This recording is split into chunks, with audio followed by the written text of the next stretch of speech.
Hallo und herzlich willkommen hier zurück auf meinem Kanal, hier in der Brickworld. Heute ein kleines Video, das ich so auch wieder nicht geplant hatte, sondern es entstand auf Basis eurer Fragen aus dem Video, das ich glaube ich am Montag gepostet hatte, wo ihr Fragen schreiben konntet für ein zukünftiges FAQ-Video. Und da ist eine Sache ein paar Mal herausgestochen, die meiner Meinung nach etwas zu umfangreich ist, um in einem FAQ-Video mit eingebaut zu werden.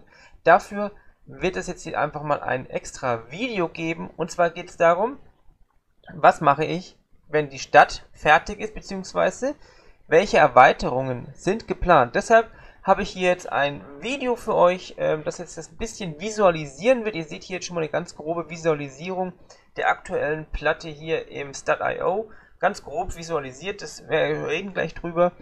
Und zwar zeige ich euch auch dann, was die geplanten Erweiterungen für die nahe, mittelfristige Zukunft sind.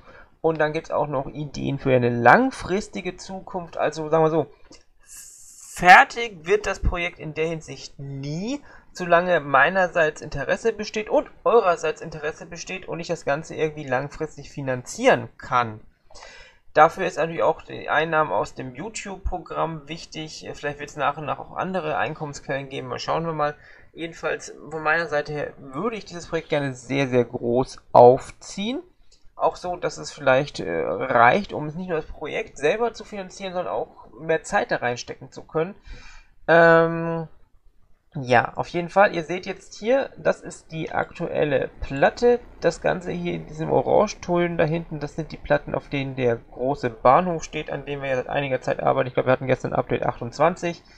Dann seht ihr hier, das ist der Fluss, das blaue hier vorne. Hier diese 4 Quadrate sind die 4 Gebäude, die wir vorne haben. Wir haben hier das Diner, die Baustelle, das Pariser Restaurant und dann noch ein anderes Gebäude, das im Bau ist. Hier ist dann sozusagen dieser kleine Biergarten, diese Außenterrasse, und das rote hier ist die Stadtmauer, wie sie mal geplant ist, beziehungsweise wie sie schon gebaut ist. Und das hier drin ist dann sozusagen die Altstadt, und hier haben wir halt den Busbahnhof, hier vorne den Kreisverkehr, und das rechteckig aussehen ist dann die angedeuteten gebogenen Straßen. Und das ist sozusagen der Plan für die aktuelle Platte. Das heißt, wir haben ja eigentlich fast schon alles angefangen. Der Fluss ist ja ungefähr hier an der Stelle angekommen. Wird jetzt hier natürlich noch weiter nach hinten gehen. Wir sehen jetzt hier, dass die Stadtmauer auf dem Fluss steht. Das liegt daran, dass der Fluss ja eine leichte Biegung in diese Richtung machen wird. Das heißt, der Fels geht weiter hinaus. Die Stadtmauer steht dann sozusagen auf dem Felsen im Wasser. Da kommt dann noch ein Turm hin. Da ist die Lücke, die wir schon gebaut haben, wo die Stadtmauer eingestürzt ist, damit wir eben in die Altstadt hineinschauen können. Und ansonsten ist das jetzt nicht sehr viel Neues, weil wir haben das meiste ja schon angefangen. Die unteren Ebenen habe ich jetzt hier nicht visualisiert, weil das ist jetzt für den Plan, den ich euch jetzt hier erklären möchte, nicht so wichtig. Was die erste Erweiterung sein wird, ist ja eigentlich schon bekannt. Darüber haben wir ja in mehreren Videos schon gesprochen. Und zwar geht es darum, dass wir hier hinten die Eisenbahngleise bzw. die Bahnsteige eröffnen. Das werde ich jetzt gleich mal visualisieren, indem ich hier das Ganze einblende. Das hatten wir schon mal besprochen, so ein bisschen gebaut. Ihr seht, es nimmt einiges an Platz ein. Wir haben hier hinten 1, 2, 3, 4, 5, 6, 7, rein theoretisch 8 Gleise. Das eine ist nur ein Durchfahrtsgleis. Das Ganze hatten wir ja auch hier nochmal visualisiert mit den Trixbricks Weichen und anderen Dingen im Bluebrick-Programm. Das heißt, so wird das Ganze aussehen. Hier sind unsere Gleise, das ist das Bahnhofsgebäude, und hier wird es dann so ein bisschen noch weitergehen. Das ist jetzt in dem Teil jetzt noch nicht ganz hundertprozentig visualisiert. Wir haben jetzt hier nur 3 Platten rausgehen. Das heißt, wir sind in dieser Visualisierung ungefähr an dieser Stelle. Das heißt, der Teil ist jetzt hier noch nicht. Denn dieser Teil wäre dann sozusagen erstmal die erste Erweiterung. Die plane ich tatsächlich wirklich noch dieses Jahr. Da stellen sich nur noch ein paar Fragen. Also erstens, diese Erweiterung würde auf jeden Fall auch hier im Raum geben, mit ein bisschen umstellen. Ich müsste natürlich den ganzen Tisch ein bisschen nach vorne transportieren. Dabei könnt ihr auch noch ein paar Optimierungen an den Platten machen. Da stellt sich nur die Frage, ist das sinnvoll oder ziehen wir schon mit dem ganzen Projekt vorher um? Wobei ich persönlich gerne erstmal noch ein bisschen hier in dem Raum bleiben würde.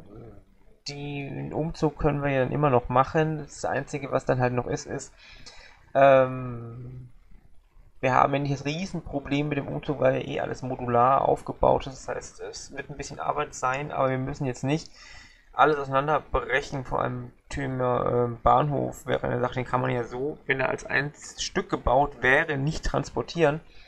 Aber so schaffen wir das auf jeden Fall. Das ist dann die erste Erweiterung, die, wie gesagt, ich gerne noch unbedingt dieses Jahr gerne hätte. Einfach um mal auch hinterm Bahnhof weiter bauen zu können. Bahngleise, Bahnsteige. Da gibt es ja einiges zu tun, auch die Unterführungen. Aber darüber haben wir ja schon einige Zeit gesprochen. Ich gehe mal jetzt hier ein bisschen rüber. Wenn das da dann so halbwegs steht, also ich habe jetzt nicht den Plan, dass wir das hier alles komplett fertig bauen und dann erweitern.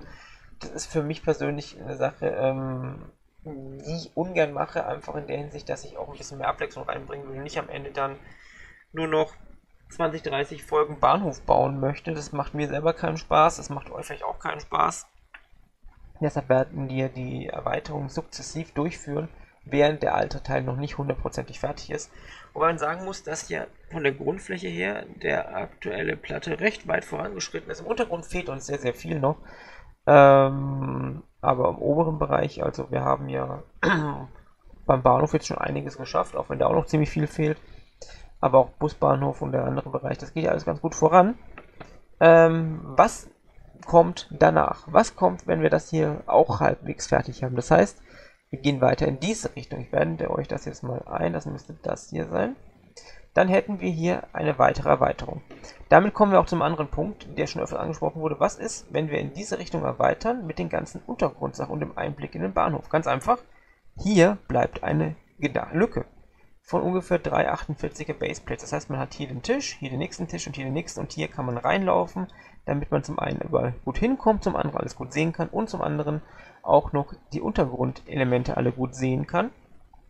Rein von der Thematik her ist es aber so, dass das hier einfach so rausgeschnitten ist, hier die Stadt natürlich eigentlich weitergeht, wir aber diesen Teil einfach nicht haben, nicht sehen, aber er ist rein in der Logik da. Da der Stat.io hier natürlich jetzt nicht die Trixbricks-Elemente hat, seht ihr jetzt hier nur die Geraden. Rein theoretisch gehen hier die ganzen Weichen noch rüber, so wie man es eben hier sieht. Und dann hätten wir auf jeden Fall hier einen Zaun, eine Mauer, die halt hier relativ knapp an den ganzen Gleisen entlang hier rüber führt, einfach um das Bahnsystem abzutrennen von dem Rest der Stadt. Ja, ansonsten seht ihr diese ganzen Platten, die jetzt hier eingefärbt sind, das sind 48er Baseplates immer, also ihr seht, es nimmt Größe ein, also wenn wir diese beiden Erweiterungen erstmal grundflächenmäßig haben, dürften wir, glaube ich, mehr Grundfläche haben, doppelt so viel, also mehr als doppelt so viel haben, wie wir ursprünglich hatten. Und ihr seht, das hier sind Straßen, die geht jetzt rein theoretisch hier rüber. Das hier sehen wir dann später noch, das ist keine richtige Abzweigung, das ist eine Einfahrt.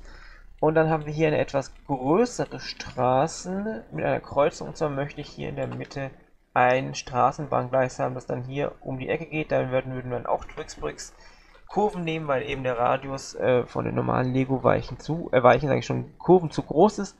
Und hier verlässt die Bahn, die ursprünglich in der Mitte fährt, da kann man ja ein paar schöne Sachen draus machen, hier rüber und fährt dann ein Stückchen neben der Straße weiter.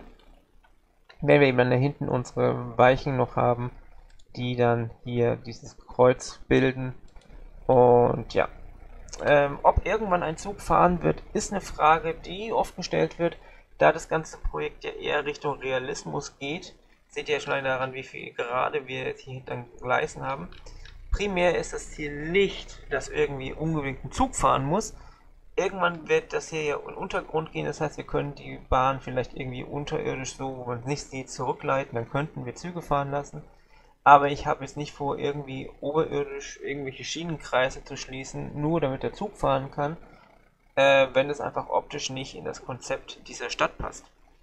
Ja, so, wenn wir dann sozusagen das hier haben, seht ihr, was kommt denn hier eigentlich so hin? Wir haben da drüben ja relativ wenig Gebäude, sagen wir mal. Wir haben den großen Bahnhof, wir haben hier vorne ein paar Gebäude und dann die Altstadt, davon kommen ja noch einige Gebäude rein. Aber ein großer Teil ist zum Beispiel der Busbahnhof und der Fluss. Aber hier drüben wird es dann auf jeden Fall Gebäude geben. Das blende ich euch jetzt mal ganz grob ein.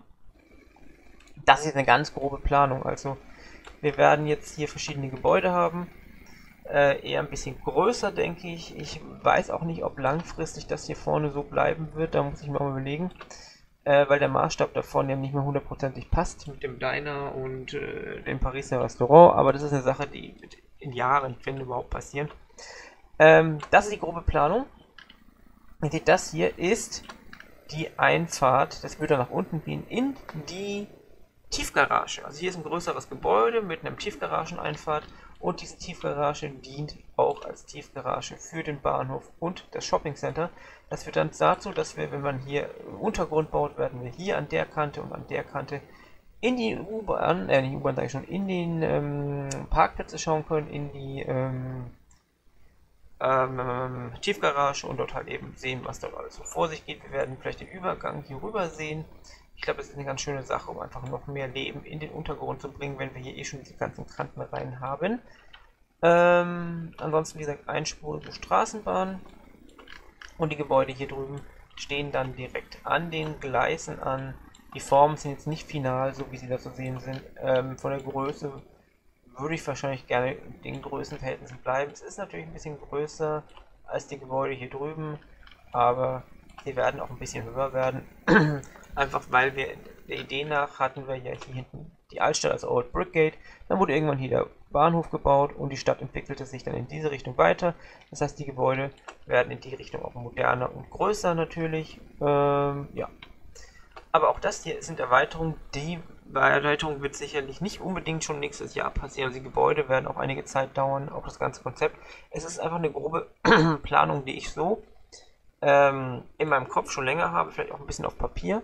Aber da die Fragen so oft kamen, dachte ich, ich visualisiere das jetzt mal ganz grob, wie das Ganze irgendwann hier mal aussehen könnte. Und wie gesagt, das ist auch nicht unbedingt die finale Größe, weil ich kann immer noch erweitern. Räumlichkeiten sind da eher weniger das Problem. Das nächste, was ich auch noch visualisiert habe, ist eine weitere Erweiterung. Und zwar, ich blende sie euch mal ein, ist das hier. Ganz oft wurde auch gefragt, ob ich, wenn der Bahnhof hier hinten irgendwann fertig ist, irgendein weiteres großes Bauprojekt hätte. Und ja, das ist dieser blaue Klotz.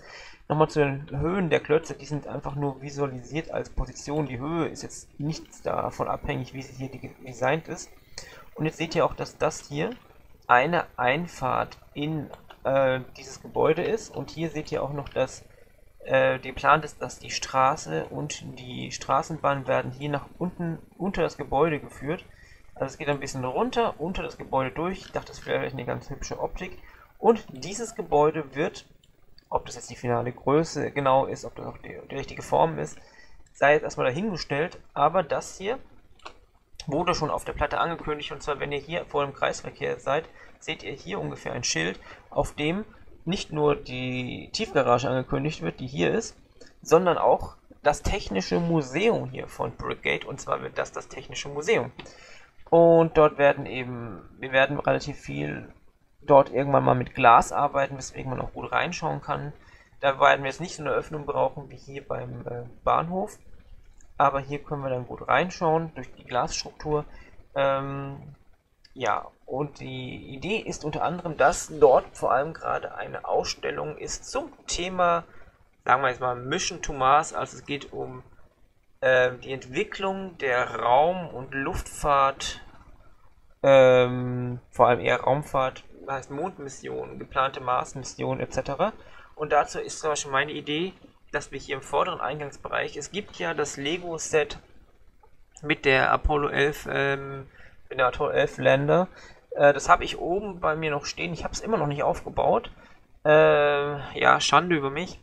Aber das werde ich dann aufbauen. Es hat ja glücklicherweise auch, glaube ich, den richtigen Maßstab zu Minifiguren. Das wird dann hier im Eingangsbereich in der Kuppel stehen und einfach so die Leute begrüßen. Und ich glaube, das ist ein ganz schöner Blickfang. Vor allem, wenn man dann hier vorne steht, dann sieht man hier den Bahnhof und so weiter. Und hier das Technische Museum. Und ich glaube, das ganze Thema mit dieser Ausstellung für Raumfahrt wird ganz interessant. Und ja, ansonsten, das wäre die Planung für die näheren Jahre. Ansonsten habe ich natürlich noch sehr, sehr viele Ideen. Also ich habe rein in meinem Kopf alle Richtungen weitere Planungen. Also hier vorne wird es dann vielleicht noch ein bisschen zum Fluss gehen. Dann könnte man hier vorne ein Hafengebiet so ein bisschen anfangen. Wenn man dann weiter in diese Richtung bauen würde, würden die Gebäude vielleicht noch ein bisschen höher werden. Man könnte irgendwo mal so einen Ring bauen, also einen Straßenring und Schnellstraßen mit mehreren Spuren.